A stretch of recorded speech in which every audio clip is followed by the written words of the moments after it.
ओम श्री गणेशाय नमः। ब्रह्मांड कल्याण विचार में विश्व के निवासियों से कहना चाहता हूँ कि आत्मा का नाम सुनते ही व्यक्ति को इस भय से भयभीत हो जाना चाहिए कि इस शरीर में कोई अजर अमर चेतन नाम का तत्व फंस गया है। अब वह जब तक नहीं निकलेगा परमात्मा में विलीन होकर के, तब तक कल्पना करो कितना सुख और कितना दुख अनंत भोगना पड़ेगा उसको।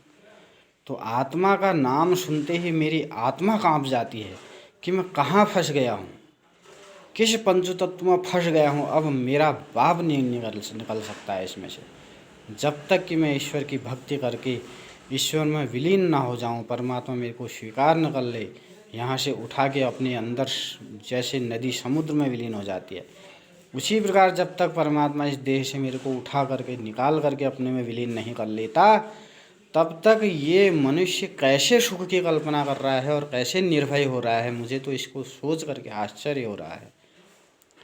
यह आत्म तत्व महाराज आप हैं और आप फंस चुके हैं इस पंच तत्व में। अब किसी भी प्रकार की सर्जरी करके आप निकल नहीं सकते हैं इस पंच तत्व से। अब घूमते रहिए, काल चक्र घुमाता रहेगा, उठक बैठक कराता रहेगा। सुबह उठोगे शाम सोओगे, सुबह उठोगे शाम सोओगे, दिन में काम करोगे, सुबह उठोगे शाम सोओगे, दिन में काम करोगे। घूमते रहो अब हमेशा हमेशा के लिए। जब तक ईश्वर की भक्ति करके अपने को परमात्मा में विलीन नहीं करवा लोगे, तब तक किसी के बाप की ताकत नहीं जो निर्भय हो जाए। और इतनी बड़ी अटल अचर अजर अमर समस्या है कि आत्मा अजर अमर है, इसलिए तुम्हारा दुख भी अजर अमर हो गया है सदा के लिए। अब न इस दुख को तुम काट सकते हो, ना इससे मुक्त हो सकते हो, क्योंकि तुम अजर अमर हो, इसलिए तुम्हारा सुख दुख भी अजर अमर हो गया है। क्या तुम्हें हार्ट अटैक नहीं हो रहा है इस अजर अमर दुख और सुख को सोच करके?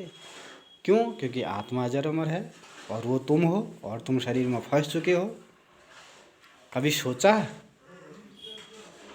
हार्ट अटैक होना चाहिए, आश्चर्य होना चाहिए तुम्हें, कहाँ फंस गए, कैसे फंस गए, अब कैसे निकलें।